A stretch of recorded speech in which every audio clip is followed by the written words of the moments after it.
നമ്മൾ ഒരു trading and profit loss കൊണ്ടും ബാലൻസ് ഷീറ്റും കൂടിയുള്ള ക്വസ്റ്റ്യൻ ചെയ്യാൻ നോക്കും. അപ്പോൾ prepare trading and profit loss കൊണ്ട് and balance sheet on 31 March 2017 ഇതാണ് ക്വസ്റ്റ്യൻ അല്ലേ. അപ്പൊ ഇതില്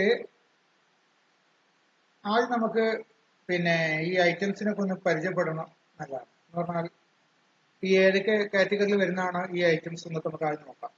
ക്വസ്റ്റ്യൻസ് ഇവിടെ തന്നിട്ടുണ്ട്. ഒരു ട്രയൽ ബാലൻസ് ആണ് ക്വസ്റ്റ്യൻ ആയിട്ട് തരിക എന്ന് പറഞ്ഞു. ട്രയൽ ബാലൻസ് രണ്ട് വിധത്തിൽ തരും. ഒന്നുകിൽ വലത്തെ ഭാഗത്ത് രണ്ട് എമൗണ്ടുകൾ ഡെബിറ്റ് ക്രെഡിറ്റ് എന്ന രീതിയിൽ തരും. ഇനി അതല്ലാതെ ഡെബിറ്റും ക്രെഡിറ്റിലും എഴുതുന്നത് വേറെ വേറെ രണ്ട് സൈഡിലായിട്ടും തരും. രണ്ടും കണക്കന്നെ, ഇതിപ്പോ ഡെബിറ്റും അത് ക്രെഡിറ്റും. ഓക്കെ, രണ്ടും ഒരു ഫലം തന്നെ ഉണ്ടാവുക. അപ്പോൾ ഇത് ഡെബിറ്റിലെ എമൗണ്ടുകൾ, ഇത് ക്രെഡിറ്റിലെ എമൗണ്ടുകൾ. അപ്പോ ഒരു ബേസിക് ആയിട്ടുള്ള കാര്യം നമ്മൾ മനസ്സിലാക്കേണ്ടത്, ഡെബിറ്റിന് താഴെ തരുന്ന ഐറ്റംസ് എല്ലാം ഒന്നുകിൽ അസറ്റുകൾ അല്ലെങ്കിൽ എക്സ്പെൻസുകൾ ഇതായിരിക്കും. ക്രെഡിറ്റിൽ തരുന്ന സാധനങ്ങളെല്ലാം ഒന്നുകിൽ ലാബിലിറ്റീസ് അല്ലെങ്കിൽ ഇൻകംസ് ആയിരിക്കും. അപ്പൊ കൺഫ്യൂഷന്റെ ആവശ്യമില്ല. ഇത് ഒന്നുകിൽ അസറ്റ് അല്ലെങ്കിൽ എക്സ്പെൻസ് ഏതോ ഒന്നാണ്. അല്ലാതെ ഇൻകം അല്ലെങ്കിൽ ലാബിലിറ്റി ഒരിക്കലും നിങ്ങൾ ലെഫ്റ്റ് സൈഡിൽ ഇവിടെ ഡെബിറ്റിൽ പോയി തപ്പരുത്. അതുപോലെ തന്നെ ക്രെഡിറ്റിൽ ഉണ്ടാവുക ലാബിലിറ്റിയും ഇൻകം ആണെന്ന് പറഞ്ഞു. അവിടെ പോയിട്ട് നിങ്ങൾ ഒരിക്കലും എക്സ്പെൻസുകളോ അസറ്റുകളോ അന്വേഷിക്കരുത്. ഓക്കെ, ഇപ്പൊ രണ്ട് ഭാഗത്ത് വരുന്ന ഐറ്റംസ് നമുക്ക് ഏകദേശം ധാരണ കിട്ടിക്കഴിഞ്ഞു. ഇനി ഈ ഐറ്റംസ് നമുക്ക് നോക്കാം. വെറുതെ ഒന്ന് വേണമെങ്കിൽ ക്വസ്റ്റ്യനിൽ നമുക്കൊന്ന് എന്ത് ചെയ്യാം, തരംതിരിച്ച് വെക്കാം. ഏത് കാറ്റഗറിയാണ് വരുന്നത് വെറുതെ മനസ്സിലാക്കി വെക്കുന്നത് നല്ലതാണ്. അതായത് ഇത് വരവാണോ ചെലവാണോ ഇതിലൊക്കെ നമുക്ക് എഴുതാലോ. നോക്കാം. ഇതിലിപ്പോ ആദ്യത്തെ ഐറ്റം മെഷീനറി എന്താണ്? ഒരു അസറ്റ് ആണ് നമുക്കറിയാം അല്ലെ. മെഷീനറി ഒരു അസറ്റ് ആണ്. അതുപോലെ തന്നെ അടുത്ത എന്താണ്? മെഷീനറി അസറ്റ് ആണ്. പിന്നെ ചെറിയൊരു ഭാഗം കാണിച്ചുതരാം. മെഷീനറി അസറ്റ് ആണ്. ലെറ്റേഴ്സ് അസറ്റ് ആണ് കിട്ടാനുള്ളത് അല്ലെ. അടുത്തത് ഡ്രോയിങ്സ് നമുക്ക് അതിനെ ക്യാപിറ്റലിന് കുറയ്ക്കാനുള്ള സാധനമാണ്. അപ്പൊ ക്യാപിറ്റലിനനുസരിച്ച് സി എന്ന് എഴുതിച്ചിട്ട് കൊടുക്കട്ടെ. പർച്ചേസ് നമുക്കറിയാം എക്സ്പെൻസിൽ എഴുതേണ്ടതാണ്. വേജസ് എക്സ്പെൻസ് ആണ്. സൺട്രി എക്സ്പെൻസിൽ എഴുതേണ്ടതാണ്. റെന്റ് എക്സ്പെൻസ് ആണ്. എക്സ്പെൻസോ അസറ്റോ ഉണ്ടാകാൻ പാടുള്ളൂ കേട്ടോ. ഡ്രോയിങ്സ് ഡ്രോയിങ്സ് നമുക്ക് ക്യാപിറ്റലിന് കുറയ്ക്കാനുള്ളതാണ് സി എന്ന് എഴുതിച്ചാണ്. കേരേജ് ഇൻവാർഡ്സ് എക്സ്പെൻസ് ആണ്. ബാങ്ക് അസറ്റ് ആണ്. ഓപ്പണിംഗ് സ്റ്റോക്ക് അത് നമ്മള് എക്സ്പെൻസിന്റെ ഭാഗത്ത് കൊണ്ട് എഴുതേണ്ട സാധനമാണ്. സ്റ്റോക്ക് തന്നെ അവിടെ നിൽക്കട്ടെ, അതിനവിടെ നിൽക്കട്ടെ. പിന്നെ ഇപ്പോഴത്താണെന്നുണ്ടെങ്കിൽ ഏതാണ് ഈ ഭാഗത്തുള്ളത്? ക്യാപിറ്റൽ. പിന്നെ ക്യാപിറ്റൽ തന്നെയാണ്. ബിൽസ് പേയബിൾ ഒരു ലാബിലിറ്റി ആണ് അല്ലെ. ബിൽസ് പേയബിൾ ലാബിലിറ്റി ആണ്. ക്രെഡിറ്റേഴ്സ് ലാബിലിറ്റി ആണ്. സെയിൽസ് ഒരു ഇൻകം ആയിട്ട് നമ്മൾ എഴുതേണ്ട സാധനം. അപ്പൊ ഇൻകമോ ലാബിലിറ്റിയും ക്യാപിറ്റൽ ഒരു ലാബിലിറ്റി തന്നെയാണ്. നമുക്ക് ലാബിലിറ്റി ആയിട്ട് എഴുതാം. ഇൻകമോ ലാബിലിറ്റിയാണ് ഈ സൈഡിൽ ഉണ്ടാവുള്ളൂ. ഈ സൈഡിലാണെങ്കിൽ അസറ്റ് അല്ലെങ്കിൽ എക്സ്പെൻസുകൾ മാത്രമേ ഉണ്ടാവുള്ളൂ എന്നർത്ഥം അല്ലേ. അപ്പൊ ഞാൻ നമുക്ക് ഒരു വെറുതെ ഒരു ധാരണയ്ക്ക് വേണ്ടി പറഞ്ഞുള്ളൂ. നമ്മൾ ചെയ്യാൻ പോകുമ്പോ ആദ്യം ട്രേഡിംഗ് അക്കൗണ്ടാണ് ചെയ്യുക. ഇതിപ്പോ ക്വസ്റ്റ്യൻ നോക്ക്. ക്വസ്റ്റ്യന്റെ ഫോർമാറ്റ് ഇങ്ങനെ ഉണ്ടാവുക. ഒരു ട്രയൽ ബാലൻസും പിന്നെ ക്ലോസിംഗ് സ്റ്റോക്ക് താഴെയും തന്നിട്ടുണ്ടാവും. ഓപ്പണിംഗ് സ്റ്റോക്ക് മേലെയും ക്ലോസിംഗ് സ്റ്റോക്ക് താഴെ. കാരണം എല്ലാ കണക്കുകളും ക്ലോസ് ചെയ്തതിന് ശേഷം, ക്ലോസ് ചെയ്താണ് ഈ കണക്ക് തയ്യാറാക്കരുത്. ട്രയൽ ബാലൻസ് തയ്യാറാക്കുക. അതിനുശേഷമാണ് ക്ലോസ് ചെയ്താലല്ലേ ക്ലോസിംഗ് ത്രെഡ് എന്നുള്ളത് കിട്ടുള്ളൂ. അതുകൊണ്ടാണ് ക്ലോസിംഗ് സ്റ്റോക്ക് താഴെ വരുന്നത്. ഓക്കെ, നമുക്കത് നോക്കാം. ഓരോ ഐറ്റംസ് എടുത്തു. ആദ്യം ട്രേഡിംഗ് അക്കൗണ്ട് ആണ് തയ്യാറാക്കുക. ട്രേഡിംഗ് അക്കൗണ്ട് ഫോർമാറ്റ് നമുക്കറിയാം എന്താണ്? ടു ഓപ്പണിംഗ് സ്റ്റോക്ക് ആണ്. ടു ഓപ്പണിംഗ് സ്റ്റോക്ക് ഞാൻ ചുരുക്കി എഴുതുകയാണ്. ഓപ്പണിംഗ് സ്റ്റോക്ക് ആദ്യം എഴുതും. പിന്നെയോ ടു പർച്ചേസ് അല്ലെ. പർച്ചേസ് പിന്നെയോ ടു ഡയറക്റ്റ് എക്സ്പെൻസസ് അല്ലെ. ഇവിടെ ആണെങ്കിൽ by sales less return by closing stock. ഇത്രയാണുള്ളത്. നമുക്ക് കാണാപ്പടം പഠിച്ചു വയ്ക്കുന്ന വേണ്ടി ആ ഒരു ഫോർമാറ്റ് കേട്ടോ. Closing stock. അപ്പോ നോക്ക്, ഈ ഒരു ഫോർമാറ്റ് നമ്മളോട് പഠിച്ചു വെക്കുന്നത് വേണ്ട ഇവിടെ ഡയറക്റ്റ് എക്സ്പെൻസ് എന്നുള്ളത്. അതിൽ നമുക്ക് എന്നാ പിന്നെ എളുപ്പമാണ് പരിപാടി. ഓപ്പണിംഗ് സ്റ്റോക്ക് നമുക്ക് എടുത്തത് ടിക്ക് ചെയ്തിട്ട് നിങ്ങൾ എടുക്കണം. നിങ്ങൾ ക്വസ്റ്റ്യൻ ഇത് എഴുതി വെക്കണം ആദ്യം. ഇത് പോസ് ചെയ്തിട്ട് വീഡിയോ പോസ് ചെയ്തിട്ട് ആദ്യം ക്വസ്റ്റ്യൻ എഴുതി വെക്കണം. എന്നിട്ട് ചെയ്യാൻ തുടങ്ങാവൂ കേട്ടോ. നിങ്ങൾ ചെയ്യുമ്പോൾ കാണാൻ തുടങ്ങാവൂ. ഓപ്പണിംഗ് സ്റ്റോക്ക് 6000 അല്ലേ? ഓപ്പണിംഗ് സ്റ്റോക്ക് ഇവിടെ നമുക്ക് 6000 ഉള്ളത്. പർച്ചേസ് റിട്ടേൺ തന്നിട്ടുണ്ടെങ്കിൽ കുറയ്ക്കണം. റിട്ടേൺ ഇവിടെ പർച്ചേസിന്റെ ഓപ്പോസിറ്റ് ആണ് പർച്ചേസ് റിട്ടേൺ, ഇവിടെ ഇല്ല. സെയിൽസ് ഇവിടെയാണെങ്കിൽ സെയിൽസിന്റെ ഓപ്പോസിറ്റ് ഇവിടെ സെയിൽസ് റിട്ടേൺ തരിക, അത് ഇവിടെ തന്നിട്ടില്ല. കണ്ടെങ്കിൽ കുറയ്ക്കണം. ഇപ്പൊ പർച്ചേസ് 58,500 അല്ലെ? 58,500 അത് എഴുതി. അപ്പൊ ഓപ്പണിംഗ് സ്റ്റോക്ക് പർച്ചേസ് സെയിൽസ് എത്രയാണ്? സെയിൽസ് ഇപ്പുറത്തുണ്ടാവും 73,500 അല്ലെ? 73,500. പിന്നെ ക്ലോസിംഗ് സ്റ്റോക്ക് അടിയിലുണ്ട് 22,400. അതെപ്പോഴും താഴെ ഉണ്ടാവും കേട്ടോ. 22,400 അത് എഴുതിച്ചു. ഇനി ഫോർമാറ്റ് പ്രകാരം ട്രേഡിംഗ് അക്കൗണ്ടിൽ ബാക്കിയുള്ള എന്താണ്? ഡയറക്റ്റ് എക്സ്പെൻസുകളാണ്. നമുക്ക് ആ എക്സ്പെൻസുകളിൽ ഡയറക്റ്റ് ഉണ്ടോ എന്ന് മാത്രമേ ഇവിടെ അന്വേഷിക്കേണ്ടതുള്ളൂ.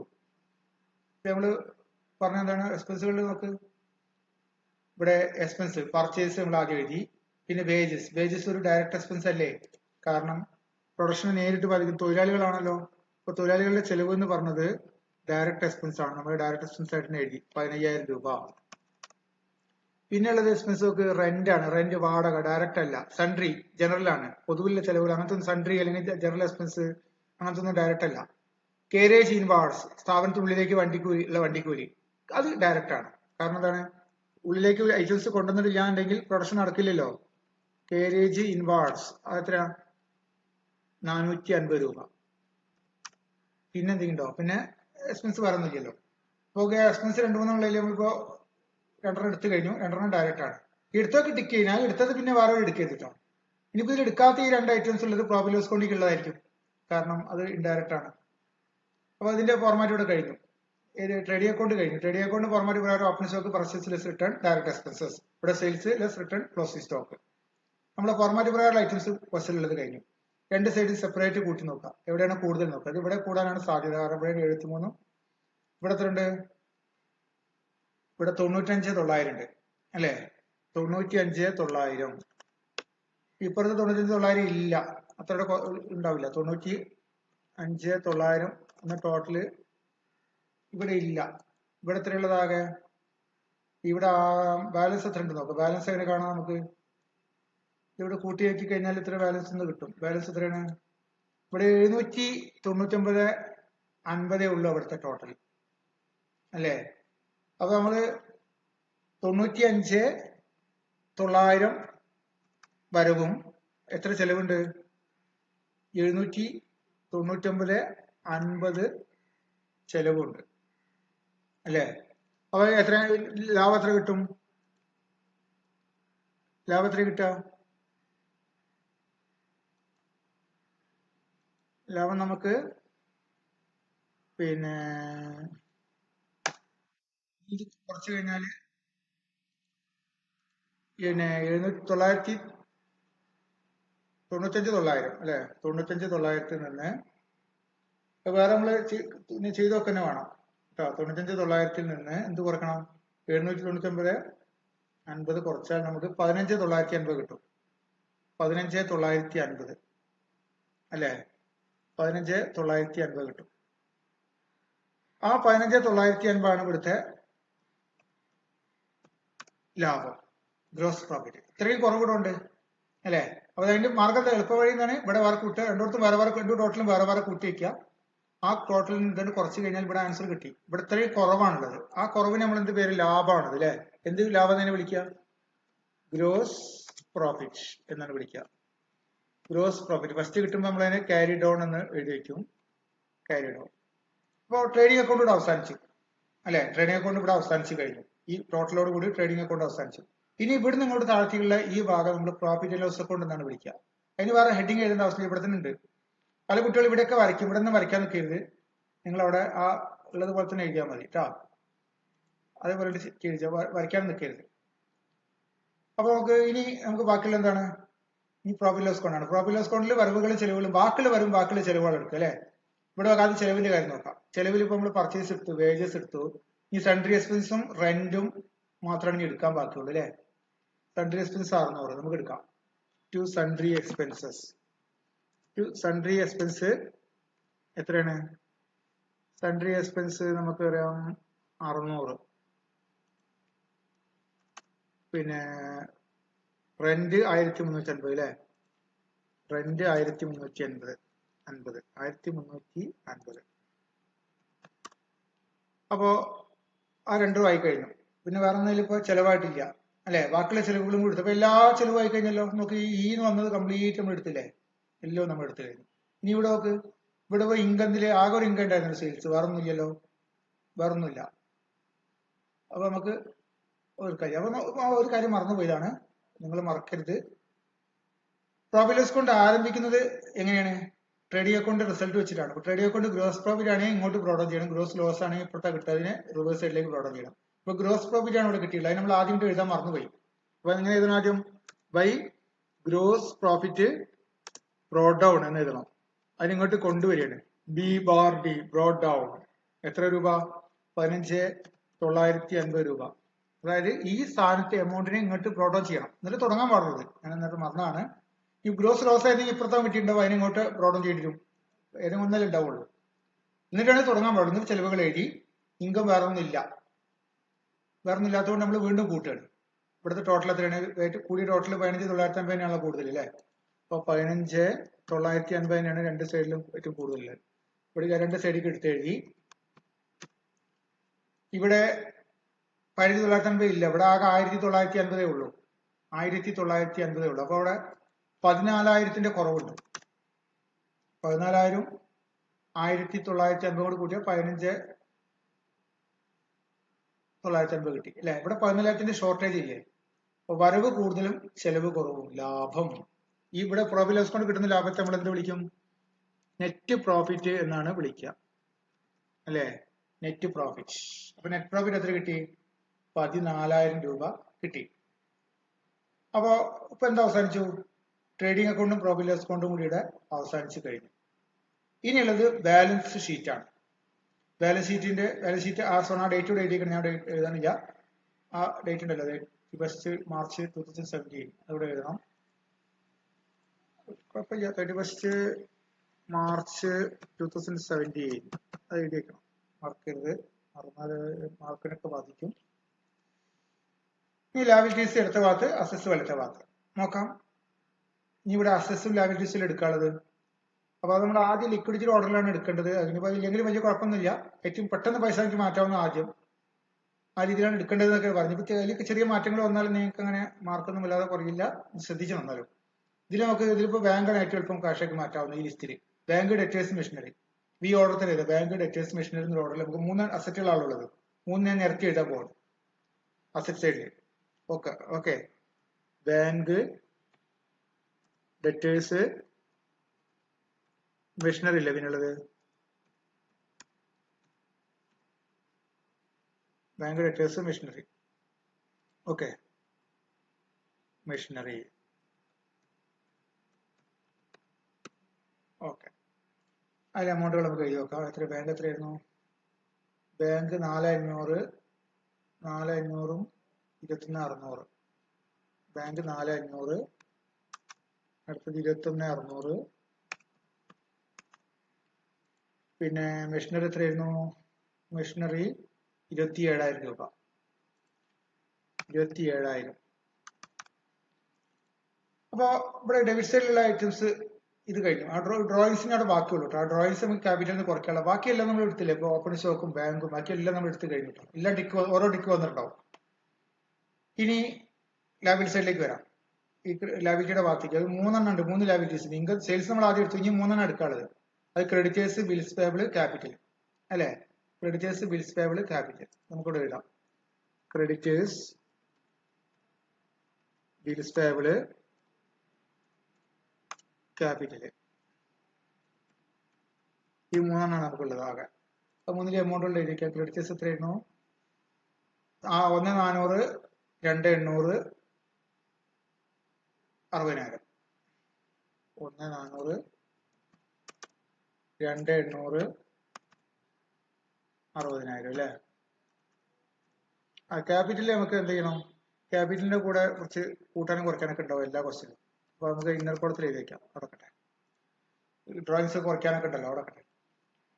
ഇനി നമുക്ക് ഇപ്പോ എല്ലാ ഐറ്റംസും നമ്മൾ ഒരു കാര്യം പ്രത്യേകം ശ്രദ്ധിക്കേണ്ടത് ടിക്ക് ചെയ്തിട്ടേ എടുക്കാവൂ. ഒരു ഐറ്റവും ടിക്ക് ചെയ്യാത്തുണ്ടാവരുത്. ട്രയൽ ബാലൻസിൽ തന്നിട്ടുള്ള ഐറ്റംസിനെല്ലാം ഓരോ ടിക്ക് വീതം വന്നാൽ മതി. ഓരോ ടിക്ക് നിർബന്ധമായിട്ടും വരണം, ഓരോ തവണ എടുത്തിരിക്കണം. ഇത് താഴെ തരുന്ന അഡ്ജസ്റ്റ്മെന്റുകൾ എന്നാണ് പറയുക. ഈ ക്ലോസിംഗ് സ്റ്റോക്ക് തന്നിട്ടുള്ള താഴെയാണല്ലോ, അതിന് അഡ്ജസ്റ്റ്മെന്റ് എന്നാണ് നമ്മൾ വിളിക്കുക. വിശദമായിട്ട് പിന്നീട് പറയും. ഈ അഡ്ജസ്റ്റ്മെന്റിൽ തരുന്ന ഐറ്റംസ് ഈ എക്സ്ട്രാ ഐറ്റംസ് ആണ്. അത് ഡ്യുവൽ ഇഫക്റ്റ് കിട്ടിയിട്ടുണ്ടാവില്ല, നേരത്തെ റെക്കോർഡ് ചെയ്ത ഐറ്റം അല്ലാത്തത് കൊണ്ട് അതിന് ഡ്യുവൽ ഇഫക്റ്റ് കിട്ടാൻ വേണ്ടി നമ്മൾ വ്യത്യസ്ത സ്ഥലങ്ങളിൽ 2 തവണകളായിട്ട് എടുക്കും. എവിടേക്കെന്ന് പിന്നീട് പറയും. 2 തവണകളായിട്ട് എടുക്കേണ്ടി വരും. എല്ലാ അഡ്ജസ്റ്റ്മെന്റ് 2 തവണ എടുക്കണം. ട്രയൽ ബാലൻസ് പറഞ്ഞ കാര്യങ്ങൾ ഓരോ തവണ എടുത്താൽ മതി. അഡ്ജസ്റ്റ്മെന്റുകൾ പക്ഷേ 2 തവണ നിർബന്ധമായി എടുത്തിരിക്കണം, 2 വ്യത്യസ്ത സ്ഥലങ്ങളിൽ. ഒക്കെ നമ്മൾ വിശദീകരിക്കും. ഇവിടെ ഇപ്പൊ നമുക്ക് ഒരു ക്ലോസിംഗ് സ്റ്റോക്ക് മാത്രമാണുള്ളത് അല്ലെ. ഈ സ്റ്റോക്ക് നമ്മൾ ഒരിക്കൽ ക്ലോസിംഗ് സ്റ്റോക്ക് ഇവിടെ എടുത്തു കഴിഞ്ഞിട്ട് 22,400 ഒരു ടിക്ക് അവിടെ വന്നു കഴിഞ്ഞിട്ടുണ്ട്. ഇനി ഇത് ബാലൻസ് ഷീറ്റിലും കൂടി എടുക്കണം. സ്റ്റോക്ക് എന്ന് പറഞ്ഞാൽ ഒരു അസറ്റ് കൂടിയാണ്, ഓർത്തിരിക്കുക. സ്റ്റോക്ക് ഒരു അസറ്റ് കൂടിയാണല്ലോ. അപ്പൊ നമ്മൾ സ്റ്റോക്ക് എവിടെയും കൊണ്ട് എഴുതി? ക്ലോസിംഗ് സ്റ്റോക്ക് എന്നുള്ള സാധനം ഇവിടെയും കൂടി കൊണ്ട് എഴുതി. എത്ര ഉണ്ട് സ്റ്റോക്ക്? എത്ര? 22,400. ഓർത്തി, വളരെ പ്രധാനപ്പെട്ട പോയിന്റ് ആണ്. 22,400. അപ്പൊ സ്റ്റോക്കിന് 2 ടിക്ക് വന്നിട്ടുണ്ടോ? ഈ ക്വസ്റ്റ്യന് 2 ടിക്ക്. അഡ്ജസ്റ്റ്മെന്റുകൾ, അതായത് ട്രയൽ ബാലൻസിന് പുറത്ത് വരുന്ന എല്ലാ ഐറ്റംസും 2 തവണ നിർബന്ധമായും എടുത്തിരിക്കണം. അതിപ്പോ 2 പ്രാവശ്യം എടുത്ത് ഓരോന്ന് അഡ്ജസ്റ്റ്മെന്റ് വരുമ്പോൾ അടുത്ത ചാപ്റ്ററിൽ വിശദമായിട്ട് പറയും. ഇവിടെ നെക്സ്റ്റ് മനസ്സിലാക്കിയാൽ മതി. ഇനി ട്രയൽ ബാലൻസിൽ ഏതെങ്കിലും ഐറ്റംസ് മിസ്സിംഗ് ഉണ്ടോ നോക്കാം. മിസ്സിംഗ് ഉണ്ടോ നോക്ക്. ഡ്രോയിങ്സ് മിസ്സിംഗ് ഇല്ലേ? ഡ്രോയിങ്സ് ഉണ്ട്. ആ ഡ്രോയിങ്സ് എന്ത് ചെയ്യാനുള്ളതാണ്? ഡ്രോയിങ്സ് നമുക്ക് ക്യാപിറ്റലിൽ നിന്ന് കുറയ്ക്കാനുള്ളതെന്ന് നമുക്കറിയാം അല്ലെ. ക്യാപിറ്റലിൽ നിന്ന് കുറയ്ക്കാനുള്ളതാണ്. അവിടെ നിൽക്കട്ടെ, വേറെ ഒന്നും എടുക്കാത്തതില്ലല്ലോ. ബാക്കിയെല്ലാം നമ്മൾ എടുത്തു കഴിഞ്ഞു. എല്ലാം എടുത്തു കഴിഞ്ഞാൽ നമുക്ക് ഒരു കാര്യം മനസ്സിലാക്കണം. ട്രേഡിംഗ് അക്കൗണ്ടും ഈ പ്രോഫിറ്റ് ലോസ് അക്കൗണ്ടും ബാലൻസ് ഷീറ്റിനോട് ബന്ധിപ്പിക്കുന്നത് ലാഭം അല്ലെങ്കിൽ നഷ്ടമാണ്. ലാഭമാണെങ്കിൽ ക്യാപിറ്റലിനെ കൂടെ കൂട്ടുക, നഷ്ടമാണെങ്കിൽ ക്യാപിറ്റലിൽ നിന്ന് കുറയ്ക്കുക. ഇതാണ് ചെയ്യേണ്ടത്. ഇപ്പൊ ക്യാപിറ്റലോട് കൂട്ടാനുള്ള ലാഭമാണെങ്കിൽ കൂട്ടണം. ഇവിടെ ലാഭമാണല്ലോ, ലാഭം കൂട്ടുക. കൂട്ടിയ ശേഷം കുറയ്ക്കാച്ചിട്ടാണ് ഞാൻ ഡ്രോയിങ്സ് കുറയ്ക്കാതെ വെച്ചത്. ഇപ്പൊ add net profit. Net profit കൂട്ടണം. എത്ര നെറ്റ് പ്രോഫിറ്റ് കിട്ടിയത് നമുക്ക്? 14,000. 14,000 കൂട്ടി. അപ്പൊ എത്ര കിട്ടിയ ആൻസർ? 14,000 കൂട്ടി കഴിഞ്ഞാൽ നമുക്ക് പിന്നെ 74,000 കിട്ടും. ആ 74,000 നമ്മൾ എന്ത് ചെയ്യണം? ലെസ് കുറയ്ക്കുക. ലെസ് എന്ന് പറഞ്ഞാൽ കുറയ്ക്കുക. എന്ത് കുറയ്ക്കണം? ഡ്രോയിങ്സ് കുറയ്ക്കണം അല്ലെ. ഡ്രോയിങ്സ് കുറച്ചാൽ, ഡ്രോയിങ്സിന് അമൗണ്ട് എത്രയായിരുന്നു ക്വസ്റ്റ്യനില്? ഡ്രോയിങ്സ് 2,700. 2,700 കുറച്ചു. അപ്പൊ 2,700 കുറച്ചിട്ട് അതിന്റെ നെറ്റ് എമൗണ്ട് ഔട്ടർ കോളത്തേക്ക് എഴുതാം. എത്രയാണ്? 74,000 2,700 കുറച്ചാൽ 71,300 ഉണ്ടാവും അല്ലെ. 71,300 കിട്ടിക്കഴിഞ്ഞു. ഇനി നമുക്ക് ഒരിക്കലും മിസ്സാവരുത്. ഒരു ടിക്ക് പോലും വരാത്ത ഒരു ഐറ്റംസും ട്രയൽ ബാലൻസിനുള്ളിൽ ഇല്ല. 2 ടിക്ക് വരാത്ത ഒരു ഐറ്റംസും അഡ്ജസ്റ്റ്മെന്റിലും ഇല്ല. അഡ്ജസ്റ്റ്മെന്റിന് അടിയിൽ തരുന്ന ഐറ്റംസ് ആകെ ഒന്നേ ഉള്ള 2 പ്രാവശ്യം നമ്മൾ എടുത്തു. ഇപ്പോ ബാലൻസ് ഷീറ്റും പ്രോഫിറ്റ് ലോസ് അക്കൗണ്ടും എല്ലാം കഴിഞ്ഞു. ബാലൻസ് ഷീറ്റിന്റെ പണികൾ കഴിഞ്ഞു. ഇനി കൂട്ടുമ്പോൾ 2 സൈഡും ഈക്വൽ ആയിട്ട് കിട്ടണം, തുല്യമായിട്ട് കിട്ടണം. നമുക്ക് കൂട്ടി നോക്കാം. ഇവിടെ കൂട്ടുമ്പോൾ എത്ര കിട്ടുക നോക്കാം. 75,500 കിട്ടി. ഇപ്പുറത്തെ സൈഡ് കൂട്ടുമ്പോൾ എത്ര കിട്ടുക നോക്കാം. 75,500 കിട്ടി. കേട്ടോ, 2 സൈഡും ഈക്വൽ ആയി. അതായത് നമ്മൾ ചെയ്തത് കറക്റ്റ് ആണ് എന്നർത്ഥം. അപ്പൊ നമ്മളിപ്പോ trading and profit loss account കൂടി ഒന്നിച്ച് വരുന്ന, ബാലൻസ് ഷീറ്റും കൂടി ഒന്നിച്ച് വരുന്ന ഒരു ക്വസ്റ്റ്യൻ ചെയ്തു. ഇനി സംശയം ഉണ്ടെങ്കിൽ നിങ്ങൾ കമന്റ് ആയിട്ട് ചോദിക്കാം. ഓക്കെ.